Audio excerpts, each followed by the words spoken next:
Honestly, I'm not sure what to say. I'm really not. There's so much that's so flawed about this hockey team right now.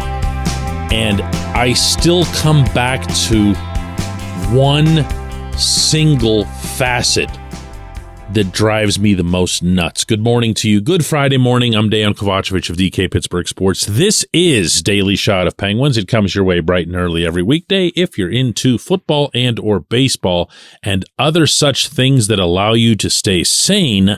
I also offer daily shots of Steelers and Pirates, where you found this. Islanders 4, Penguins 3 in overtime, despite the Penguins having had a 2-goal lead in the final 6 minutes of regulation. Yes, the exact same script from Long Island.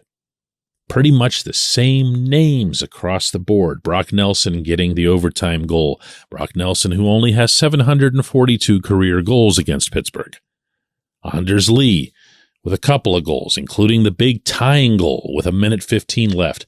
Lee, who never seems to pass out enough memos to the rest of the league that he might be the very best net front presence that any team has.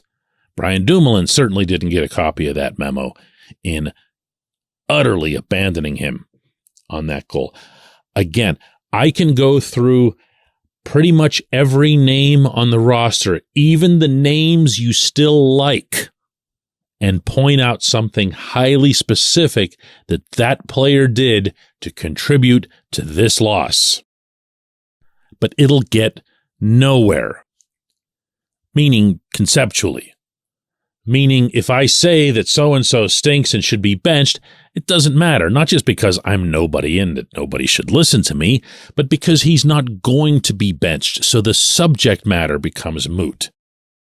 If I go through the things that Dumoulin messed up, if I go through that bizarre sequence at the end involving Jeff Carter, in which he cost them a defensive zone draw that led to Lee's tying goal, if I go through Tristan Jarry's lack of saves when they were needed, the Islanders scoring on 3 of their final 6 shots, it just doesn't matter. Because listen to Jarry himself when asked, in general, what happened at the end of that game? Yeah, obviously they played a full 65. We were able to push the first and second period, and I think just a little bit of puck management in the third period. And obviously, there's a couple bounces that went their way. Loose translation: wasn't me, not my problem. If it was a one-time thing, you could say, "Hey, he just misspoke." Rough night, give him a break, whatever else. But he does this all the time. He's going to point to lack of puck management that you heard there. He's going to point to bad bounces. Anytime anybody asks him about actual goaltending, he actually turns a little bit nasty, which is probably going to surprise some people who don't know him. And that's fine. All of that's his right. How he is with reporters is the bottom of anything, okay? But how he is in terms of accountability, that affects the whole process. In fact, how everyone at every level of this organization fails to assign accountability is probably the problem, I think, that this whole franchise has right now. I mean, I talk a lot about Dumoulin and Carter, and before that, Brock McGinn, Kasperi Kapanen, Teddy Bluger. Well, those 3 guys are gone. Those other 2 are still here. The goaltending issue is still here. But so is the lack of meaningful line changes. So is the lack of meaningful defense pairings.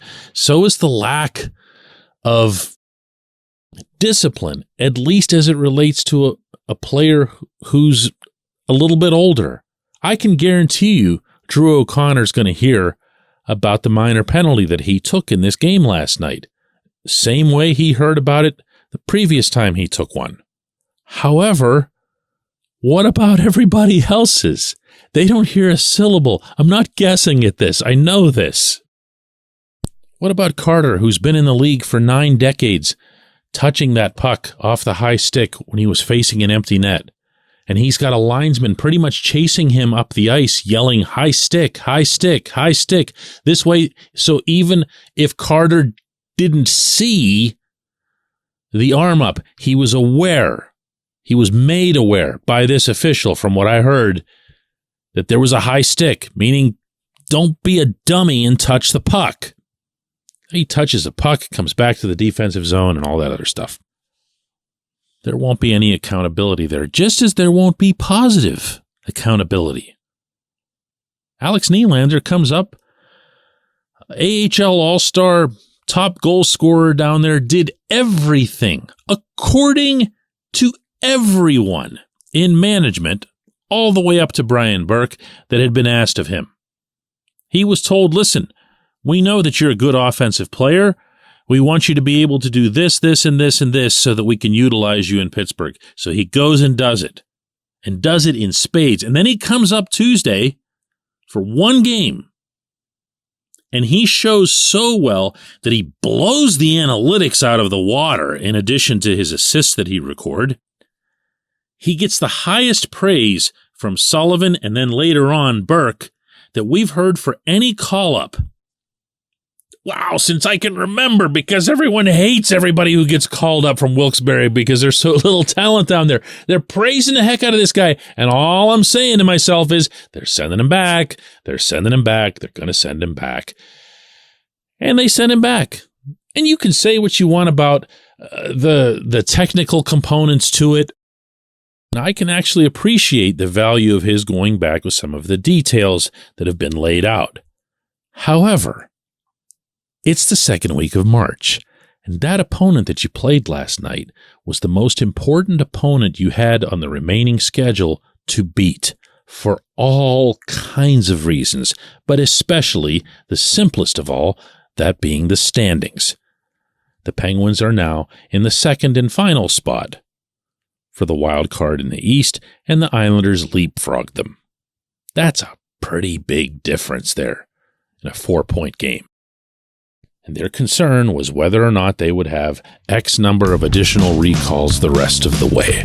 How about you worry about the rest of the way when you get to the rest of the way? Again, no accountability, no urgency. I just don't understand what's happening right now. When we come back, J1Q.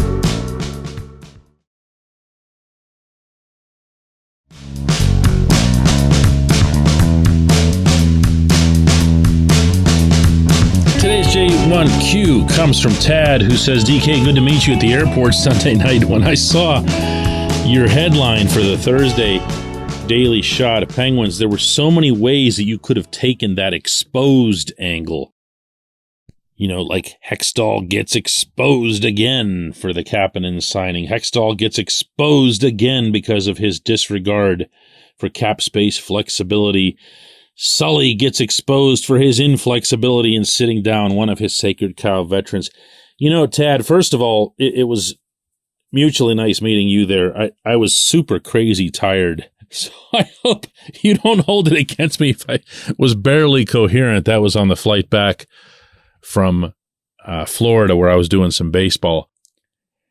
And I'm going to be honest with you right back. I feel like that word exposed could have come up in a million different ways in that game last night. To watch the Penguins just disintegrate and to do it in such a predictable, gradually unfolding manner to the point that it felt like there were 18,000 people in that building just waiting. Maybe even picking which Islanders would score the goals. And of course, if you were to do that, you would pick Lee and Nelson above all right now. And it's not a comfortable place to be as someone who's following the Penguins, especially someone as passionate as a devoted fan, because you're not used to being in this spot. I've gotten a lot of feedback, in particular over these last 72 hours from people who are as mad as I've ever heard them.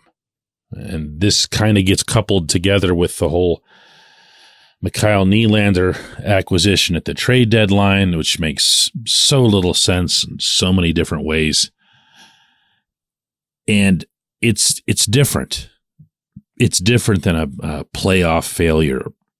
It's different than some kind of losing streak where there's a lot of obvious variables like, well, we didn't have Sid or we didn't have Gino. But here are the Penguins right now. This deep into the season, Sid and Gino still haven't missed a game. And they've been pretty productive. And so have most of their main guys.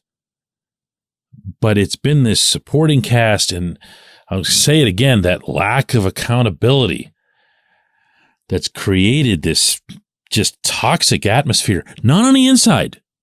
Not on the inside. I can't stress this part strongly enough. They all think everything's fine.